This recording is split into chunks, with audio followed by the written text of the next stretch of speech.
How does Overwatch 2 feel so far, Jay? I'm liking it. Select your hero. I'm just really happy I get to play something new. You know what? This game sucks.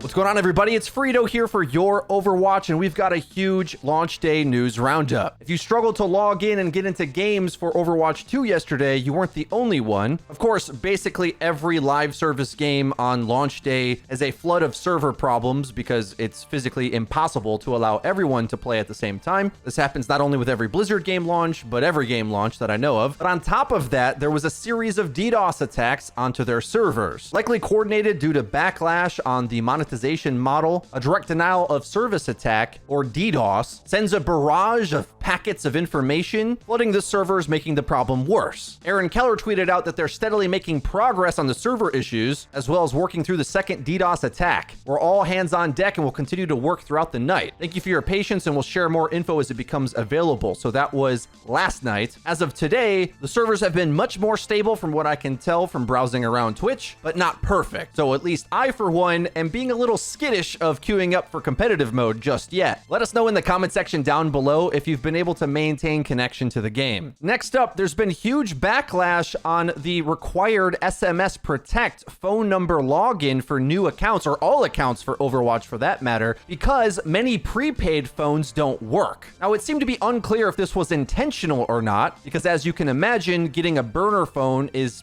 kind of easy, or at least not too expensive. And if Blizzard is trying to crack down on alt accounts, perhaps this is an area that they are decidedly harsh on. But after quite a backlash online, a spokesperson for Blizzard told GameSpot that the company will, quote, address the situation soon. This could happen as soon as this afternoon, the spokesperson said, which should be like now-ish. I haven't seen any update on this yet, but I sure hope Blizzard's able to come to some fair compromise. Lead software engineer Bill Warnecki explains, we pretty actively are trying to detect and find users who have anomalous gameplay with standout gameplay behavior, or are detected by the cheat fingerprints that we might make. But if that player gets that account banned and is able to immediately just rejoin with a new account, then all of the detection in the world won't stop us from keeping bad actors out of the game. We need to make the cost for being willing to cheat a little bit higher for those players. Losing an account in Overwatch 2 is a much more significant penalty than it was in Overwatch 1. This article confuses me a bit because on one hand, it introduces saying that they're going to address this problem, but on the other hand, explain why it's so necessary to begin with. This one's tough. You want Blizzard to have the power to ban cheaters, but at the same time, the Scorched Earth policy kicks out a lot of genuine users. I don't have an answer for you. I just speak into a microphone. Perhaps some good news for you. There will be a Twitch drops campaign on Overwatch 2. This one is coming up, and it will unlock you the legendary Sukakan Kiriko skin, a razor sharp spray for Kiriko, and a donut weapon charm. For the legendary skin, you need to watch Twitch for 6 hours on October 7th through the 16th. And then for the other cosmetics, through the time period of October 17th to the 24th, 2 more watch time hours will get you the razor sharp Kiriko spray, and another 3 hours, or 5 total, you'll get the donut weapon charm. I get the impression that Twitch drop rewards for the game will be a more common occurrence now, with a higher uptick in cosmetics constantly flowing through the game. It's almost hard for me to keep up with at this point, with there being so many, but we'll try to update you when they come by. Remember, of course, you also can link your Battle.net account to YouTube and the Overwatch League website to earn OWL tokens, which also keep coming out with cool skins. The Clockwork legendary skin for Zenyatta just went live yesterday. And something I just noticed, I didn't even realize they said this, you can get alternate team-themed skins for the Luchador, Reaper skin, to get alternate colors for Seoul Dynasty or the Los Angeles Gladiators. On one hand, that seems a little overkill. On the other hand, it looks good in purple. In this new free-to-play world, I'll admit, I'm still getting used to being comfortable with the fact that I won't be able to have every cosmetic I want. But that also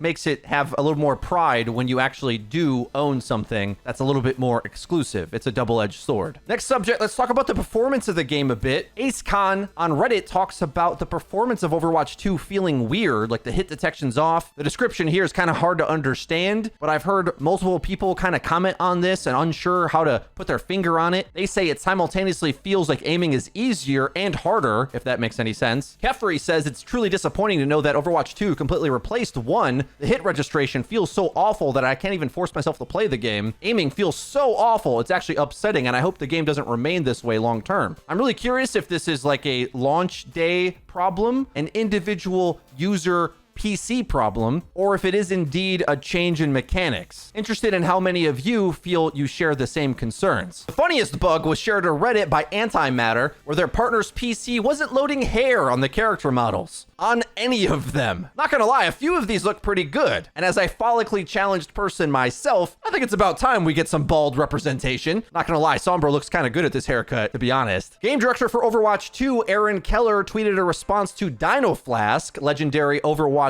meme creator. Dino Flask makes those smash edit videos where he gets the game developers to say funny things out of context. His most recent episode looks like his highest effort project ever, featuring Jeff Kaplan interrupting a developer update to inform the player base that Aaron Keller is an AI out of control and is responsible for the turmoil Overwatch 2 is in. It's incredibly funny, and Aaron Keller's response says this: "I could never quite put a finger on what was missing, but today I finally feel like a true Overwatch game director." It's good to see him in good humor about it. Aaron Keller, you're the best. Now, I've been scanning on Reddit and online a bit to try to see what the impressions of Overwatch 2 has been now that more players have actually played it rather than just spectating on the changes. We'll close out the video here with a mix of the good and the bad. I've seen some posts talking about the free-to-play mechanics, the gap in the cosmetic rewards, and how long it's going to take them. I think the argument about free-to-play is kind of dead and buried at this point. There's no going back from that. However, I'm a little bit more interested in the gameplay impressions, as those are things that can actually change at this point. ClickRush says, positively surprised. First impression from an average comp player. This post was surprised that the game was less taxing than they thought it was going to be, and mainly that's because there's less abilities overall in the game, and maybe a little bit just easier to see the action. Also calling the scoreboard surprisingly calming and useful, because you can just kind of easily see, oh yeah, this player keeps dying too much, or we're not landing a lot of damage on this pick. Incredibly useful to use the scoreboard to figure out what's going on in between the fights. They also mentioned that leveling up the battle pass was faster than they thought, and surprisingly, DPS is the role that probably needs the most transition from Overwatch 1 to 2, because their role is just so much more directly important.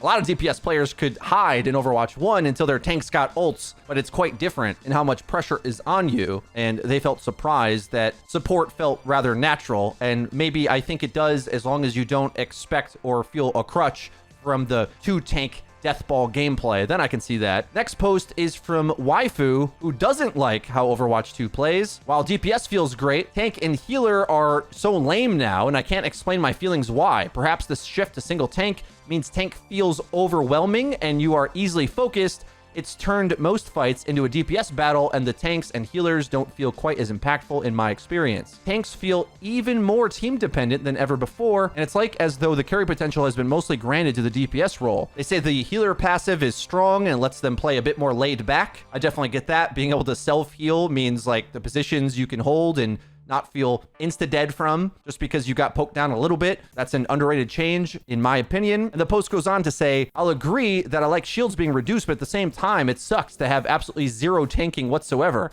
Having a ball or hog as your tank against divers like Tracer and Doom and Genji makes everything feel like a skirmish rather than strategic team play. Just to give some tips for players with this kind of point of view, struggling against the dynamic hero shooter gameplay that they're describing. Remember, in Overwatch 1, you had a safety blanket of playing vaguely around your team to survive. In 2, instead, try to keep in mind of the new cover positions that they've added to the maps. And whereas Overwatch 1, you sort of played your position in the team comp, in Overwatch 2, you have to play the map. Super important. If you're not doing that, you might feel like it's just a skirmish, but that map control aspect of the game is what the strategy of FPS games normally is. So it's interesting to hear it explained this way. We keep having this conversation, and when I find more interesting new ways to say it, I like to get the chance to do so. But Overwatch 1, the quote strategy was picking a better comp and walking it to point. In Overwatch 2, the strategy is playing a hero shooter game on the different maps. Map control, rotations, soft resets, the fundamentals of the game are inescapable. Whereas in Overwatch 1,